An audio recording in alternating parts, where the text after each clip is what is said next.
Hey guys, I'm back with another video. This time I'll be talking about past life regression and how to do so. As I said in my last video, I was going to talk about it, and here I am today presenting this to you. So, let's get into it.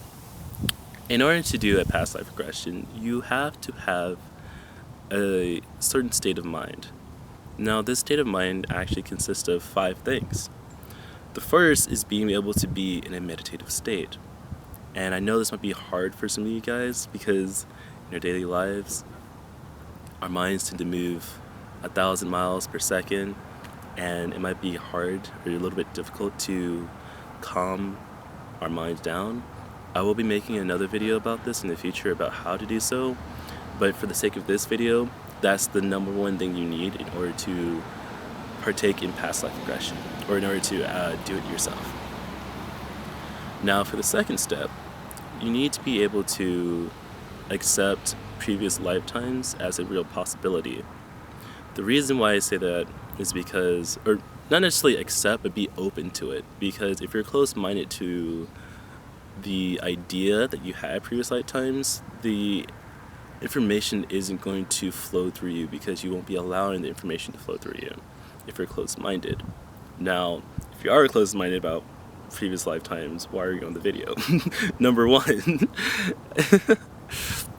all jokes aside, it is important to understand this first, because if you are very close-minded, the rest of the steps in this video in order to get the mindset you need for past life regressions is going to be very moot for those who aren't actually open to the idea. With that being said, let's go to the third step of the mindset you need for past life regression. You need to be open to your past lives and what they were and who you were in those past lives. And a lot of times you need to be open to situation as to your passing in that lifetime, or about who you were involved with and how you lived your life. This is very important, that way you don't get your own personal feelings intermixed with the information coming to you. Because if the information is going to hurt you in some way or form, if you're not ready for the information, it's not going to come to you. That brings me to the fourth one, which is being able to understand how you are currently versus how you were back then. What I mean by this is you don't want to end up mixing your worldviews with how you are now and how you were in other lifetimes. Yes, sometimes with our past lives or previous lifetimes, we typically have a lot of the same patterns, but it's the life circumstances that create how we view the world. And the reason why I say you don't want to intermix it is because that in itself will close off information that you need to have from those past lives. For instance, information that can help you with healing those past wounds or reconciling any past transgressions or traumas. And if you are intermixing, let's say for instance, if you were somebody who was very harmful to other people in a previous lifetime and you're seeing that, you don't want to mix that with how you are now. If you're somebody who goes out and gives charity and gives a lot to other people, that can have a detrimental effect on yourself in this lifetime. So that goes back to the being open to what your lifetimes were. And as for the final step, you need to be able to be honest with yourself, with both your own personal feelings of who you are as a person. That way you can be able to fully understand how you were in those lifetimes and how those lifetimes unfolded and how they actually affect your lifetime now.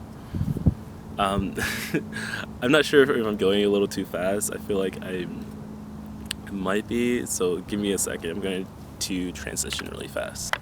Okay. Alright, let me elaborate really fast.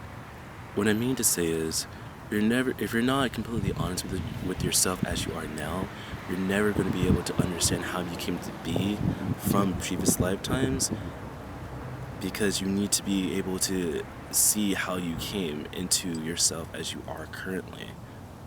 And when you are dishonest, one, it blocks and disconnects from intuition of divine source, and then two, it blocks flow of energy, which is also blocks flow of information, because you're not seeing reality as you need to see it. The basis upon intuition and divinity is seeing reality objectively, which means you have to see reality without fabrication. If you're not being honest with yourself, you're never going to be able to see your past lives. That's what I'm trying to say. All right, now with that, let's just transition into the actual methods you can use in order to accomplish past life regression for yourself. So this, I'm actually going to transition again. Alright, so we're going to do the first method. Now for this method, it requires you to be more in a meditative state than the other one. So the reason why I decided to do two, because I know sometimes people had difficulties with one method over another, so I decided to do two different ones. That way, if one doesn't work for you, you can do the other one, or in some cases you can combine both to amplify the effect. So here we go. The first method, it requires you to be in a meditative state. You want to be in a room by yourself, and you want to be able to be in a very comfortable position for you. However that position may be for yourself, that's up to you. Next, what you want to do while you're in this meditative state, you want to be able to feel your own energy.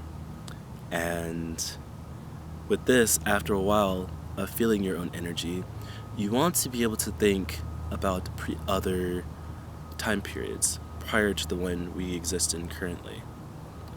When you do this, trace your energy back to those time periods.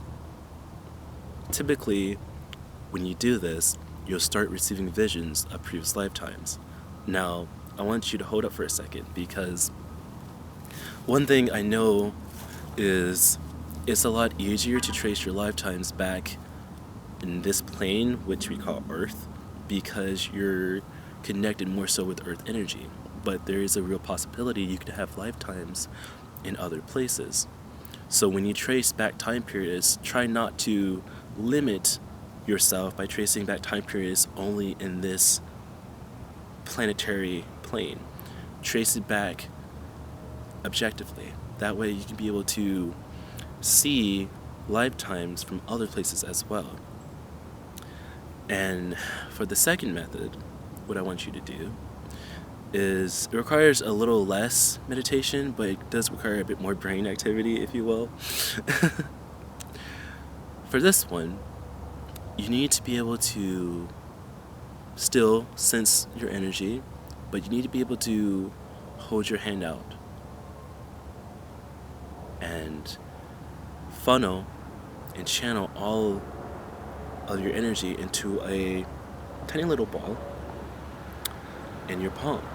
When you do this successfully, you'll be able to feel the sphere in your hand. Once the sphere is formed, input the intent of seeing your past lives into the ball. When you do this, gently put the ball inside your head. What this does, it allows your own self to be able to see your own lifetimes. And you're putting it inside your head, which will allow you to get the visions you can have for previous lifetimes.